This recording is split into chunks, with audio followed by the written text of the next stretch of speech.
Hi, my name is Jasmine. I'm a culinary student at KVCC in Fairfield, and today I'm going to be demonstrating how to do a homemade fettuccine alfredo with fresh pasta. Really with just a few simple common household ingredients, and you can make a wow dish for anybody that you have over. So starting with the dough, we have flour and some whisked eggs, about 2 cups of flour and 3 eggs. And you can put it right into the mixer. If you don't have a mixer at home, you can do this by hand on the counter.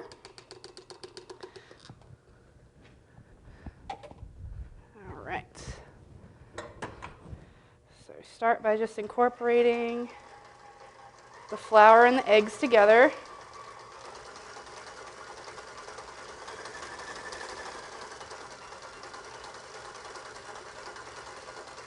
Since we're doing a small batch, you may have to scrape down the flour in the bowl in order to have it mixed better with the egg.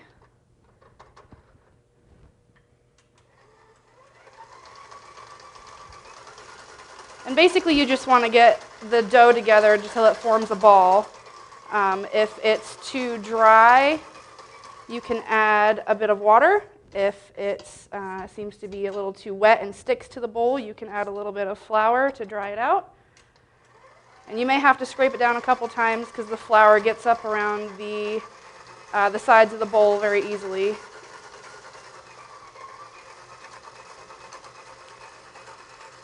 And this process really should only take about a minute or so.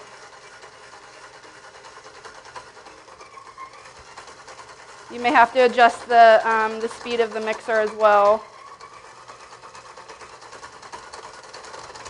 It looks like one more scrape down and that will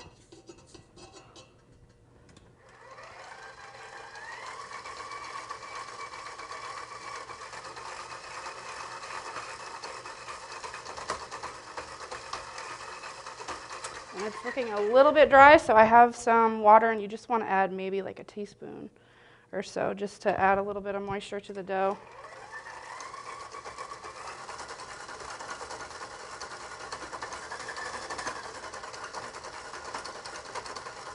It looks like just a teeny bit more.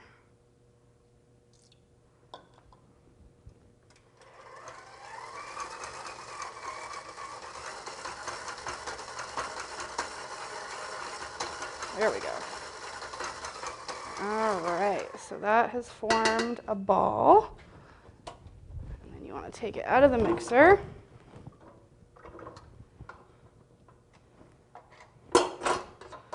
And then on a floured work surface, just so it doesn't stick, you can add a little bit of flour right there.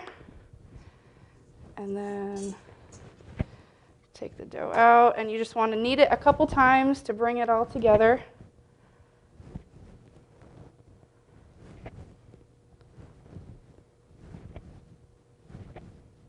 Into a ball. And this also develops gluten in the dough. And when you're making dough, you don't want it to be stiff. So therefore, once you have your ball of dough, you set it aside covered with plastic wrap for about 30 minutes. I have one prepared already that I did earlier, so we'll use that one for the demonstration. Okay, so we're going to start rolling out the pasta, which you could do by hand if you have a rolling pin. Or any sort of surface that is round and can roll. We have a KitchenAid here with a dough attachment that rolls the pasta for you. So we're going to start with that and roll it through.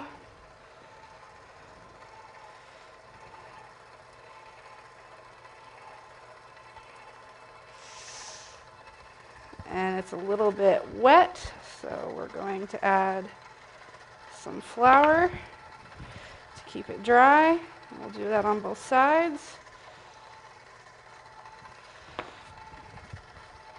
Okay.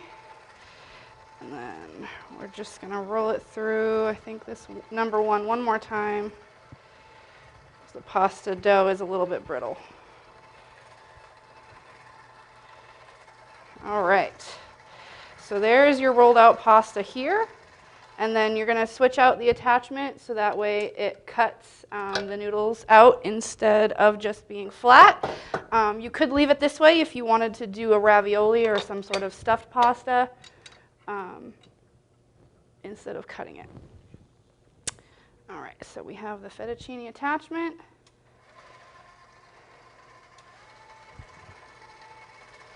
And we're going to send the pasta through so it cuts it.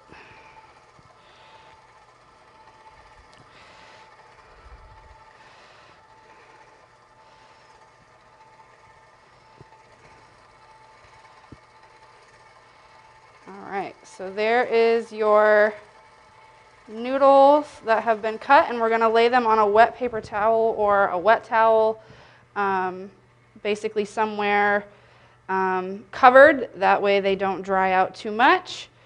Right there, and that way we'll have that set aside for while we make the sauce. And of course, you would do the rest of your dough that way as well until it's all completely rolled out. For demonstration purposes, we're just going to do about one serving instead. Okay, so we have our water boiling here for the pasta.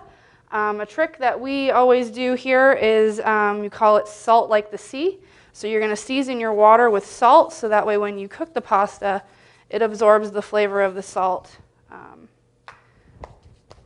through there. So to start, we're going to make a roux for our sauce. And that is basically the base of, we're going to make a bechamel sauce, and the roux is the base for that. So we're going to start by putting equal amounts of fat and flour. In this case, it happens to be butter. You can also use like bacon fat. That happens to be my favorite. Makes your whole dish have the essence of bacon. And the bechamel is basically the base of any sort of cheese sauce or a chowder or anything that has a white creamy base to it. So we're just going to let the butter melt here while the water is boiling.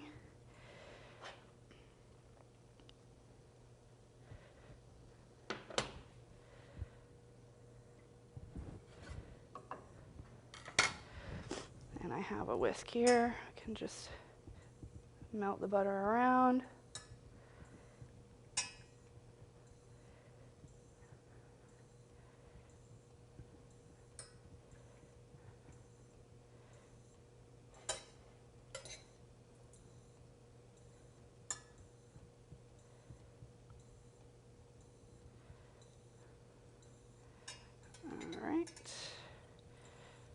And I have about 2 to 3 tablespoons of butter here. And so we're going to add about 2 or 3 tablespoons of flour to that as well.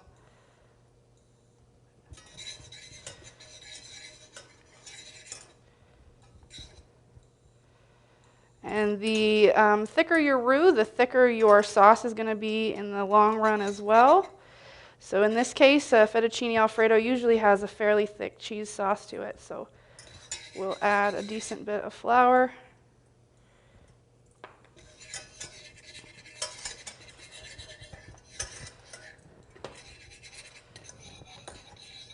And with the roux, depending on what sauce you're going to be making, there are different stages.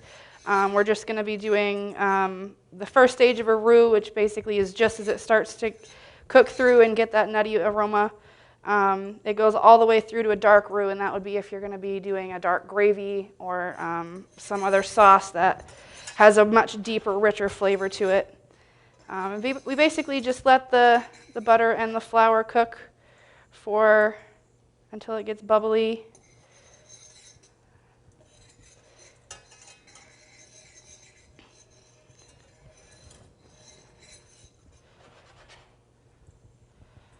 All right. Actually, I might add a little bit more flour here because it's going to be a thicker sauce, and I'm using Parmesan today for the cheese. It's not a very gooey, thickening cheese, but has a ton of flavor. All right, so our roux has cooked here for a minute or so, and we're going to add in milk. I have about 1.5 cups of milk here. Whole milk is best if you have it, just because it's a richer flavor. And you want to whisk in the roux in with the milk. And actually a little bit more, I'm not going to need all of it. And the trick to thickening these sauces with the roux is you want to bring the temperature up a little bit to a boil, and that will allow it to be its thickest point. And then you can put it back down to a simmer and add any of the flavorings, herbs and spices that you want to add to it. I have a little bit of oregano here, which I'm going to add in as well while it's cooking.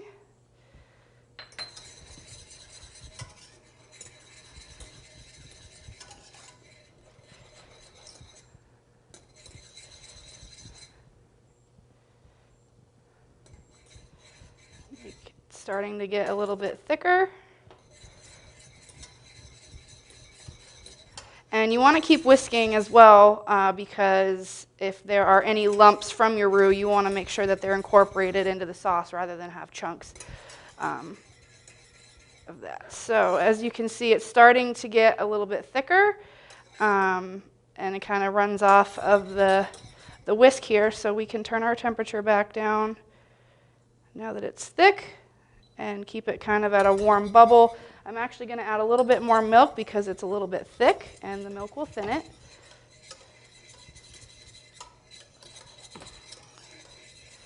And then from here, I'm going to add just a bit of salt because most of our salt flavor is going to be coming from the pasta from cooking in the salt water. All right, so we're going to add our Parmesan cheese in here and whisk that in.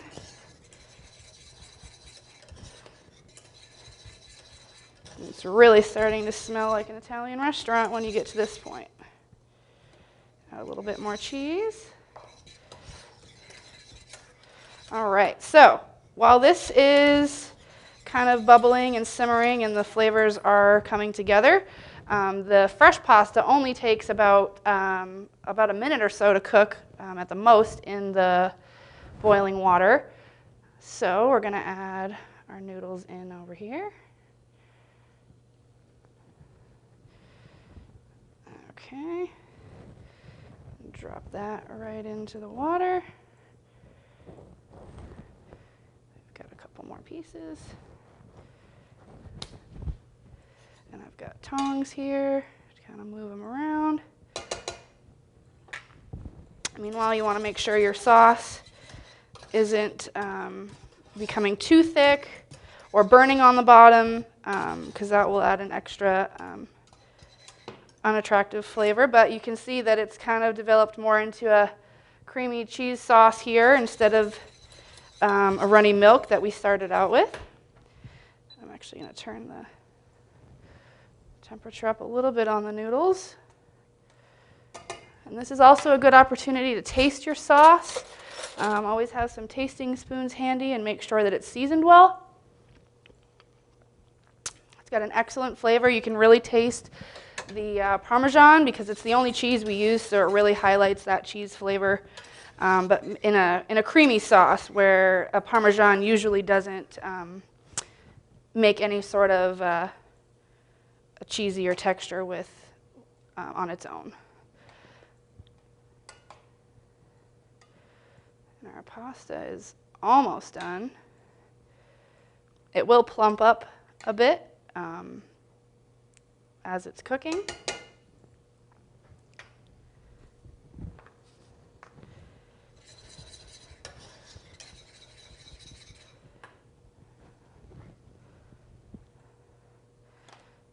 And the desired texture for a pasta is called al dente. It's basically a little bit firm while still having a pleasant texture as well. So again, we can take a piece as it's cooking. if you want to cut one off with a fork. That way you can taste test it.